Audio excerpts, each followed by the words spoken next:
നമസ്കാരം, പ്രവാസി മലയാളിയിലേക്ക് സ്വാഗതം. തിരുവനന്തപുരത്ത് നയതന്ത്ര ബാങ്ക് വഴി സ്വർണം കടത്തിയ കേസിൽ എമിറേറ്റ്സ് വിമാന കമ്പനിയുടെ ജീവനക്കാരെ ചോദ്യം ചെയ്യുമെന്ന് റിപ്പോർട്ട്. ഫൈസൽ ഫാരിദ് ഹാജരാക്കിയ അറ്റാഷയുടെ വ്യാജ കത്തിന്റെ അടിസ്ഥാനത്തിൽ ബാഗ് കയറ്റി അയച്ചതിനെ കുറിച്ച് തിരുവനന്തപുരം വിമാനത്താവളത്തിലെ മാനേജറുടെ മൊഴിയാണ് ഇതിലൂടെ ആദ്യം രേഖപ്പെടുത്തുന്നത്. ഇതിനിടെ ജ്വല്ലറി മേഖലയ്ക്ക് പിന്നാലെ ഫൈസൽ ഫാരിദും സംഘവും ഹവാല പണം മുടക്കിയ മലയാള സിനിമകളെ കുറിച്ചും അന്വേഷണം തുടങ്ങിക്കഴിഞ്ഞു. കോൺസുലേറ്റിലേക്ക് സാധനങ്ങൾ അയക്കാൻ അറ്റാഷയെ തന്നെ ചുമതലപ്പെടുത്തുന്ന കത്ത് ഫൈസൽ ഫാരിദ് ദുബായ് വിമാനത്താവളത്തിൽ ഹാജരാക്കിയിരുന്നു. എന്നാൽ ഇതിൽ കോൺസുലേറ്റിന്റെ മുദ്രയോ ഒപ്പോ ഒന്നും തന്നെ ഉണ്ടായിരുന്നില്ല.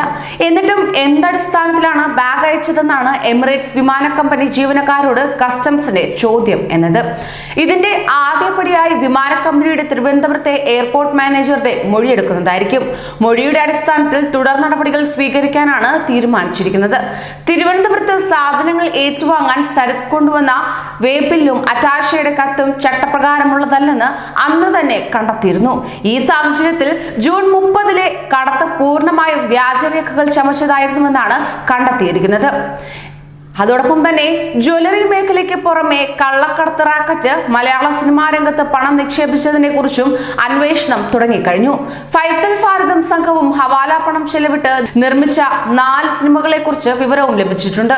അടുത്ത കാലത്ത് ഇറങ്ങിയ സൂപ്പർ ഹിറ്റ് സിനിമയും ഇതിൽ ഉൾപ്പെടുന്നെന്നാണ് സൂചന. ഈ സിനിമകൾക്ക് പിന്നിലെ സാമ്പത്തിക ഇടപാടുകൾ എൻഫോഴ്സ്മെന്റ് ഡയറക്ടറേറ്റും അന്വേഷിക്കുമെന്നും സൂചനയുണ്ട്. കൂടുതൽ പ്രവാസി വാർത്തകൾക്കായി ഈ ചാനൽ സബ്സ്ക്രൈബ് ചെയ്യൂ.